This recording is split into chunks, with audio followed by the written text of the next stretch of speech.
जो तेलंगाना का सीएम जो रेवंत रेड्डी आपको बड़े भाई मानते हैं, हैदराबाद मीटिंग में आपको बड़े भाई से पुकारा। अभी जो तेलंगाना का जो आपका छोटा भाई, वो उसका गवर्नमेंट का परफॉर्मेंस के बारे में आपका क्या राय है? देखिए, पहली बात है, अगर करप्शन में मेडल मिलते तो कांग्रेस को गोल्ड मेडल मिलता, तो बीआरएस को सिल्वर मेडल मिलता। लेकिन दोनों को वो रनर अप ही है एक दूसरे के। दूसरी बात है कि उन्होंने अगर मुझे बड़ा भाई कहा तो मैं उनका आभार व्यक्त करता हूँ। लेकिन अगर सचमुच में वो ये बड़ा छोटे का भाव है तो मेरे से कुछ सीखे। ईमानदारी से सरकार चलाई जा सकती है, ईमानदारी से देश की सेवा की जा सकती है। मुझे आज 25 साल हो जाएंगे जी।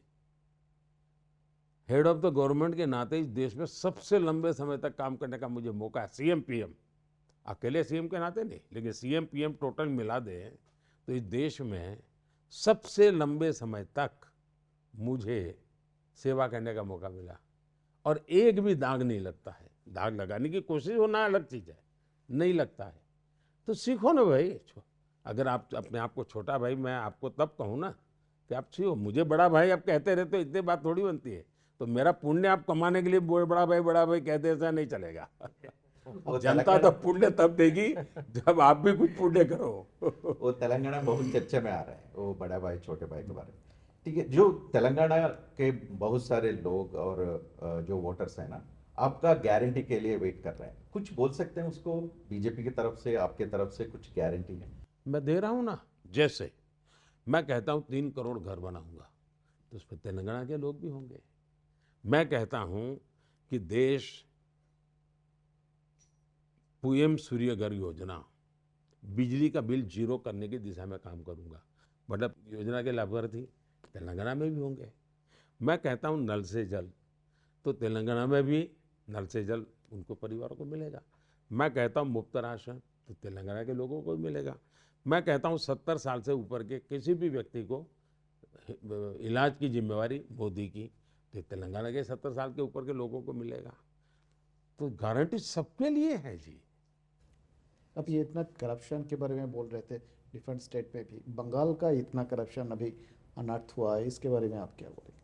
आप देखिए, नोटों के ढेर लोगों ने देखे हैं। ये लोग कितनी गालियां दे दे बीजेपी को, भाई ये दुरुपयोग करते हैं, दुरुपयोग करते हैं। नोटों की गड्डियां दिख रही है, उसका क्या कहोगे भाई? देश ने कभी भी, मशीन थक जाए साहब, नोट गिनने वाले बैंक में भी नोट गिनते हैं मशीन, लेकिन थकते नहीं है। ये चोरों के पैसे गिनने में थक जाते हैं। अब देश मोदी पर प्रश्न नहीं करेगा। ये चिल्लाए कितना ही चिल्लाए, क्योंकि आंखों के सामने गद्दी के नीचे से निकलती नोटें दिख रही, गैराज में से निकलती नोटें निकल रही है, कपबोर्ड भरे पड़े नोटें निकल रही हैं, अफसरों जेल में पड़े हुए हैं। तो सबको लगता है यार, ये ड्रग माफिया, ये आर्म्स माफिया, तो देश को नफरत है। और मोदी है जो पूरी ताकत से लगा हुआ है। सो वाइब्रेंट स्टेट आंध्र प्रदेश के बारे में एक बार बात करेंगे। आंध्र प्रदेश असेंबली इलेक्शंस में आप गठबंधन किया था चंद्रबाबू नायडू तेलुगुदेशम पार्टी से। जो चंद्रबाबू नायडू तेलुगुदेशम पार्टी 2019 को आपको आपसे छोड़ के बाहर चला गया था अचानक आपको, आप क्यों टीडीपी के साथ गठबंधन किया था? इसका फायदा कुछ आ सकते हैं, क्या देखते हैं उसका फायदा? पहली बात है कि गठबंधन को चुनावी राजनीति तक सीमित मत रखिए। भारत जैसे देश में जहां अनेक विविधताएं हैं, तो हमारी फिलॉसफी क्या है? हम मानते हैं कि देश में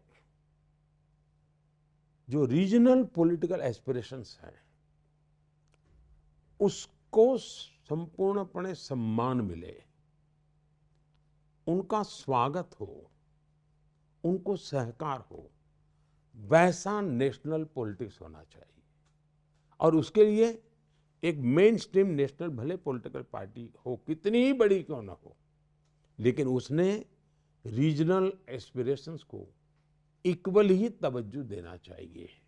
और इसलिए कोई हमारे साथ हो या ना हो, हम रीजनल पॉलिटिक्स को, एस्पिरेशंस को उतना ही वैल्यू देते हैं, क्योंकि इतना बड़ा देश चलाना है तभी चल सकता है। हमारे पास पूर्ण बहुमत होने के बाद भी टीडीपी हमारे साथ सरकार में थी, हमारे पास पूर्ण बहुमत के बावजूद भी शिवसेना हमारे साथ सरकार में थी। तो रीजनल एस्पिरेशंस को महत्व देना ही हमारा मुद्दा है। जो रीजनल पॉलिटिकल पार्टी होती है उनका स्वाभाविक लड़ाई स्टेट में होती है, तो वो अपने स्टेट के हिसाब से सोचते हैं और वो अपनी रणनीति स्टेट के हिसाब से बनाते हैं। हम सबको साथ लेकर के चलने का प्रयास करते हैं, कोई जुड़ करके चलता है, कोई दूर रह करके चलता है, लेकिन हम हर राज्य का भला चाहते हैं। हम कांग्रेस की तरह अहंकार नहीं कर सकते कि हम अकेले चलेंगे।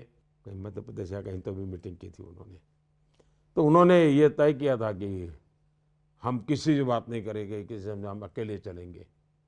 आज उनकी स्थिति है, किसी राज्य में एक एमएलए हो तो इतनी बड़ी पार्टी वहां जाकर के समझौता करने के लिए उसके साथ मीटिंग करती है। ये हाल है इनका। सो रीजनल पार्टीज का जो रीजनल स्टेट्स का एस्पिरेशंस आप मान रहे हैं, जो अभी जो गठबंधन हुआ था ना, बीजेपी जनसेना तेलुगुदेशम, ये गठबंधन से फायदा हो सकता है? फायदा हुआ तो क्या फायदा हो? पहली बात है, राजनीतिक फायदा नफा के लिए हम गठबंधन करना हमारी फिलॉसफी नहीं है।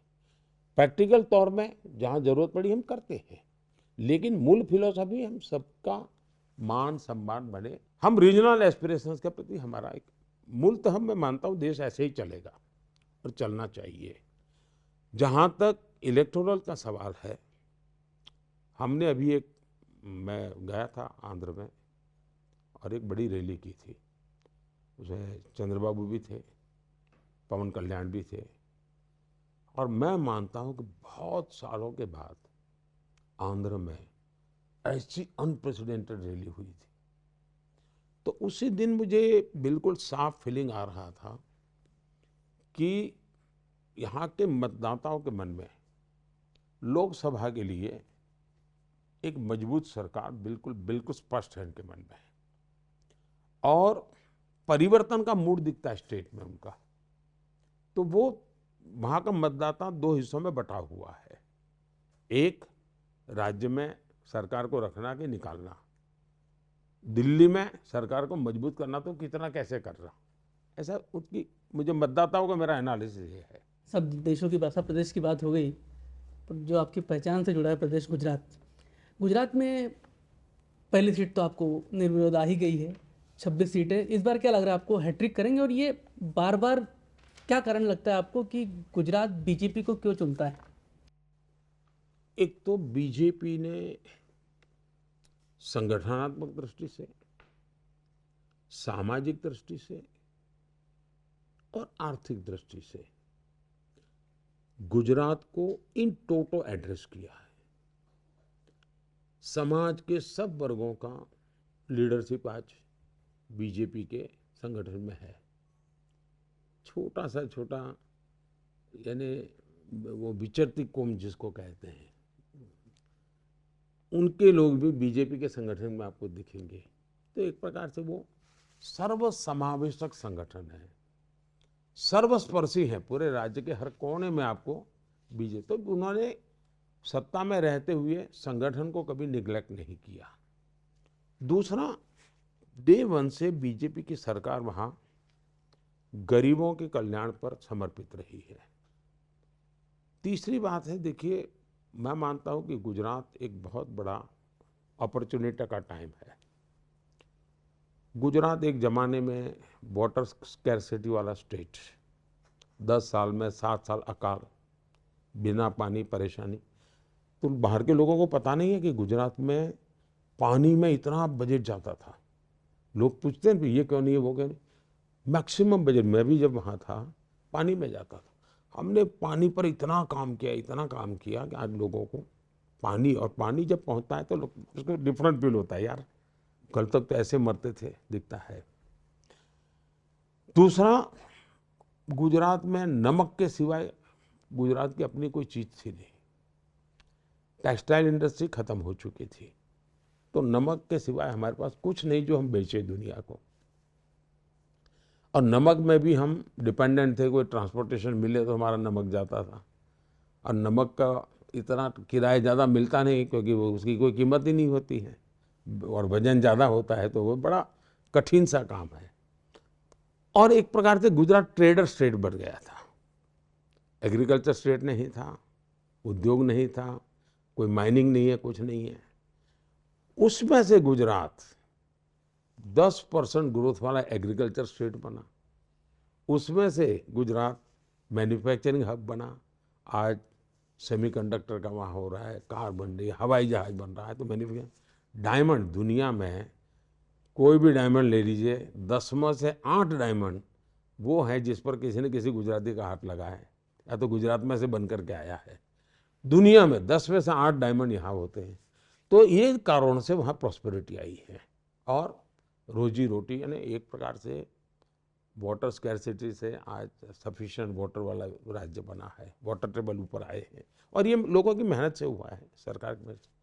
तो ये निरंतर काम को लोग देखते हैं। और दूसरा, गुजरात में अगर आप अवेलेबल हैं, मैं तो चाहता हूँ कोई देखे, शायद 1917 से रिकॉर्ड अवेलेबल है, शायद 1917 से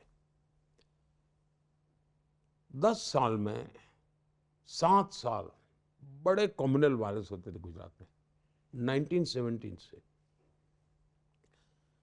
ये पहला 25 साल का कालखंड आया है जहां एक भी कम्युनल वायलेंस नहीं हुआ है। आखिरी कम्युनल वायलेंस हुआ 2001 में, 2002 में आखिरी, उसके बाद कम्युनल वायलेंस नहीं हुआ।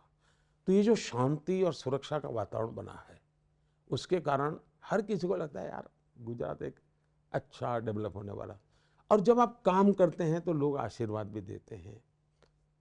कोई स्कैम नहीं, इतने लंबे समय के बाद भी कोई स्कैम की चर्चा नहीं है, कोई आरोप नहीं है।